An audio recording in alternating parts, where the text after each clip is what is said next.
வணக்கம். கதிரவன் நியூஸின் காலை நேர செய்திகள். முதலில் தலைப்புச் செய்திகள். இலங்கை மக்களுக்கு மத்திய வங்கி விடுத்துள்ள அவசர எச்சரிக்கை. உடனடியாக பணத்தை மீளப் பெறுமாறு அவசர அறிவித்தல். பாடசாலை விடுமுறை குறித்து கல்வி அமைச்சு வெளியிட்டுள்ள அறிவிப்பு. இம்மாதம் 30-31 தேதிகளில் ஊழியர் சேமலாப நிதிய சேவைகள். அதிஉயர் அபாயமிக்க பகுதிகள் அடையாளம் கொழும்பு உள்ளிட்ட பல மாவட்டங்களுக்கு மக்களுக்கு அவசர எச்சரிக்கை. கொழும்பு கோட்டை தலைமன்னர் தொடர்ந்து சேவை மீண்டும் ஆரம்பம். ஜாலின் நீதிமன்ற அனுமதியுடன் எரிக்கப்பட்ட 600 கிலோ கேரளா கஞ்சா. இனி இலங்கையில் வீட்டிலேயே சிறை. நெரிசலை குறைக்க புதிய யோசனை. நடுவீதியில் இளைஞனின் உயிரை பறித்த சம்பவம். கொழும்பில் பிறந்தநாள் விழாவில் பரபரப்பை ஏற்படுத்திய துப்பாக்கிச் சூடு. தொடர்பான விரிவான செய்திகள். இலங்கையில் பல்வேறு பயிற்சிகை முறைகளுக்காக முதலீடு செய்வதாக கூறி மக்களிடமிருந்து வாய்ப்புகளை பெற்றுக்கொள்வது சட்டவிரோதமான செயலாகும் என மத்திய வங்கி ஆளுநர் நந்தலால் வீரசிங்க தெரிவித்துள்ளார். அத்தகைய நபர்களிடம் ஏமாற வேண்டாம் என மக்களிடம் கேட்டுக்கொள்வதாக அவர் குறிப்பிட்டுள்ளார். இலங்கை மத்திய வங்கியில் நேற்று முன்தினம் நடைபெற்றுள்ள ஊடகவியலாளர் சந்திப்பில் கலந்து கொண்டு கருத்து தெரிவிக்கையிலேயே அவர் இதனை குறிப்பிட்டார். பயிற்சிகை நிறுவனங்களின் பெயரில் மக்களிடமிருந்து பணம் வைப்பு செய்ய நடவடிக்கைகள் கடந்த காலங்களில் அதிகரித்து வருகிறது. வங்கியல்லாத நிதி நிறுவன மேற்பார்வை பிரிவினால் சில நடவடிக்கைகள் எடுக்கப்பட்டுள்ளன. எனவே பயிற்சிகை திட்டங்களை செய்வது நல்லது. அது அவருடைய சொத்து பணத்தில் செய்யப்பட்டு வளர்ச்சியடைகிறது என்றால் அதில் யாருக்கும் எந்த பிரச்சனையும் இல்லை. அந்த திட்டங்கள் மூலம் பணம் ஈட்டி மேலும் பல திட்டங்களை சூப்பர் மார்க்கெட்டுகள் போன்றவற்றை ஆரம்பித்தாலும் பரவாயில்லை.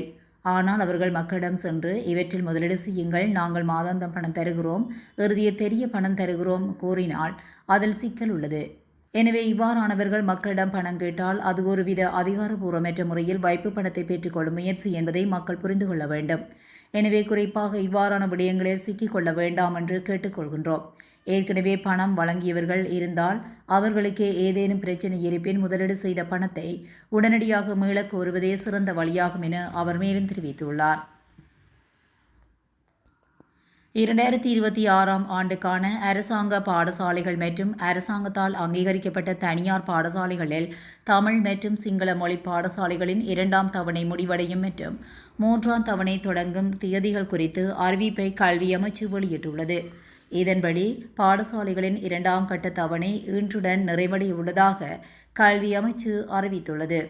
அதன்படி சிங்கள மற்றும் தமிழ் வழி பாடசாலைகளுக்கான 3ஆம் தவணையின் 1ஆம் கட்டம் எதிர்வரும் திங்கட்கிழமை ஆரம்பமாகும் என கல்வி அமைச்சு அறிக்கை ஒன்றை வெளியிட்டு தெரிவித்துள்ளது. அதேபோல முஸ்லிம் பாடசாலைகளுக்கான 2ஆம் கல்வியாண்டு ஜூலை 31 தேதி வெள்ளிக்கிழமை அன்று முடிவடையும் என்றும் 3ஆம் கல்வியாண்டின் ஆகஸ்ட் 3 தேதி திங்கட்கிழமை தொடங்கும் என்றும் அறிவிக்கப்பட்டுள்ளது. அதன்படி நாட்டில் உள்ள அனைத்து அரசாங்க மற்றும் அரசாங்கத்தால் அங்கீகரிக்கப்பட்ட தனியார் பாடசாலைகளிலும் 3ஆம் கட்ட கல்வி நடவடிக்கைகள் குறிப்பிட்ட திகதிகளிலிருந்து செயல்படுத்தப்படும் என்று கல்வி அமைச்சு மேலும் தெரிவித்துள்ளது.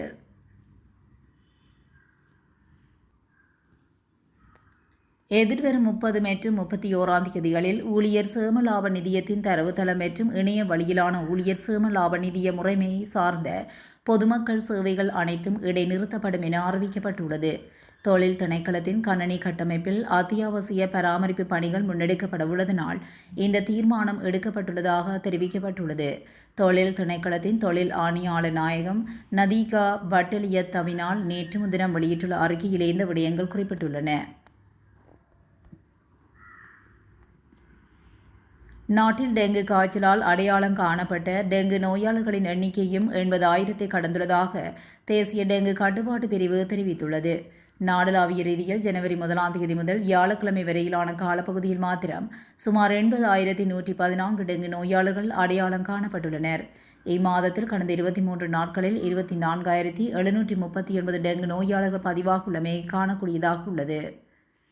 அத்தோடு டெங்கு காய்ச்சல் காரணமாக இழந்தவர்களின் எண்ணிக்கையும் 59 உயர்வடைந்துள்ளதோடு டெங்கு பரவலை கருத்தில் கொண்டு 175 சுகாதார மருத்துவ அதிகாரி பிரிவுக்குட்பட்ட பகுதிகள் உயர் டெங்கு அபாயமிக்க பகுதிகளாக அடையாளம் காணப்பட்டுள்ளன.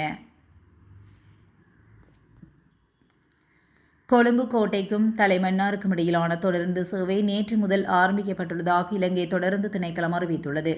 இதன்படி இலக்கம் 5003 கொண்ட தொடருந்து தினமும் பிற்பகல் 3:50 மணிக்கு கொழும்பு கோட்டையிலிருந்து புறப்பட்டு இரவு 10:28 மணிக்கு தலைமன்னாரை சென்றடையும் என தெரிவிக்கப்பட்டுள்ளது. அதேவேளை இலக்கம் 5004 கொண்ட தொடர்ந்து மறுநாள் அதிகாலை 4:10 மணிக்கு தலைமன்னாரிலிருந்து புறப்பட்டு காலை 10:44 மணிக்கு கொழும்பு கோட்டையை வந்தடையும் என்றும் கூறப்பட்டுள்ளது. இந்த தொடர்ந்து சேவை கம்பகா, குருநாகல், மகோ, அனுராதபுரம், மிதவச்சிய, மன்னார் நகரம் மற்றும் தலைமன்னார் நகரம் உள்ளிட்ட முக்கிய தொடருந்து நிலையங்களில் நின்று செல்லும் என தெரிவிக்கப்பட்டுள்ளது. ஊர்காவத்துறை காவல்துறை பிரிவுக்குட்பட்ட சுருவில் மெஞ்சிமுனை மயானத்துக்கு அண்மையில் நேற்றைய தினம் 600 கிலோ எடையுடைய கேரளா கஞ்சாவானது எரித்து அளிக்கப்பட்டுள்ளது. கடந்த காலங்களில் கடல் மார்க்கமாக கொண்டுவரப்பட்ட கஞ்சா பொதிகள் வெவ்வேறு திகதிகளில் கைப்பற்றப்பட்ட நிலையில் அது குறித்து ஊர்காவத்துறை நீதிமன்றத்தில் வழக்குகள் நடைபெற்று வந்தபோது அந்த வழக்குகள் நிறைவடைந்த நிலையில் குறித்த கஞ்சா பொதிகள் நேற்றைய தினம் எரிக்கப்பட்டுள்ளன. இதன்போது நீதவான் நீதிமன்ற உத்தியோகத்தர்கள், போதை தடுப்பு காவல்துறை உள்ளிட்ட முக்கிய அதிகாரிகள் மற்றும் பொது சுகாதார பரிசோதகர்கள் முன்னிலையில் இந்த கஞ்சா பொதிகள் எரியூட்டப்பட்டுள்ளதாக தெரிவிக்கப்பட்டுள்ளது. இலங்கையின் சிறைச்சாலைகளில் தங்கியிருக்கக்கூடிய கொள்ளளவை விட 4 மடங்கு அதிகமான கைதிகள் அங்குள்ளதாக நீதி மற்றும் தேசிய ஒருமைப்பாட்டு அமைச்சர் சட்டத்தரணி கர்சன நாணயக்கார தெரிவித்துள்ளார். பூகொடை புதிய நீதிமன்ற வளாகத்தை திறந்து வைக்கும் நிகழ்வில் பிரதான விருந்தினராக நேற்று முன்தினம் முற்பகல் கலந்து கொண்டு உரையாற்றிய போதே அவர் இதனை தெரிவித்துள்ளார். இதற்கமைய தற்போது 10,375 பேரையை தங்க வைக்கக்கூடிய சிறைச்சாலைகளில் அதேபோல் 4 மடங்கு அதிகமானோர் தடுத்து வைக்கப்பட்டுள்ளதாக அவர் சுட்டிக்காட்டினார். இவ்வாறான சம்பவங்கள் சில குழுக்களுக்கு பல்வேறு பிரச்சினைகள் உருவாகுவதற்காகவும் அண்மையில் நீர்கொழும்பு சிறைச்சாலை சம்பவமே இதற்கு சிறந்த உதாரணம் என்றும் கர்சன நாணயக்கார் வலியுறுத்தினார். எனவே சிறைச்சாலை திணைக்களத்தின் அதிகாரிகளுக்கு உள்ள பிரச்சினைகள் மற்றும் தேவையான வசதிகளை வழங்குவதற்கும் அரசாங்கம் தற்போது தலையிட்டு வருகிறது. சிறைச்சாலை நெரிசலை குறைப்பதற்காக தேவையான சட்ட திருத்தங்கள் மற்றும் வீட்டுக்காவல் போன்ற தொழில்நுட்ப முறைகளை அறிமுகப்படுத்துவதற்கும் நடவடிக்கைகள் மேற்கொள்ளப்பட்டு வருவதாக நீதி மற்றும் தேசிய ஒருமைப்பாட்டு அமைச்சர் சட்டத்தரணி கர்சன நாணயக்கார மேலும் தெரிவித்துள்ளார். பொலனறுவை மகியங்கனை பிரதான வீதியில் நாமல் பொகுன பகுதியில் இடம்பெற்ற வீதி விபத்தில் ஒருவர் உயிரிழந்துள்ளதுடன் மற்றொருவர் பலத்த காயமடைந்து வைத்தியசாலையில் அனுமதிக்கப்பட்டுள்ளார். கார் மற்றும் மோட்டார் சைக்கிள் நேருக்கு நேர் மோதி விபத்துக்குள்ளானதில் மோட்டார் சைக்கிளின் பின்னால் அமர்ந்து பயணித்தவர் உயிரிழந்துள்ளார். விபத்தில் பலத்த காயமடைந்த மோட்டார் சைக்கிள் ஓட்டுநர் பொலனறுவை வைத்தியசாலையின் தீவிர சிகிச்சை பிரிவில் அனுமதிக்கப்பட்டுள்ளதாக போலீசார் தெரிவித்தனர். உயிரிழந்தவர் திம்புலாகல மகா உள்பத பகுதியைச் சேர்ந்த 31 வயதுடைய நபர் என போலீசார் தெரிவித்தனர். இந்த விபத்து தொடர்பில் காரின் சாரதி கைது செய்யப்பட்டுள்ளதுடன் போலீசார் மேலதிக விசாரணைகளில் ஈடுபட்டு வருகின்றார்.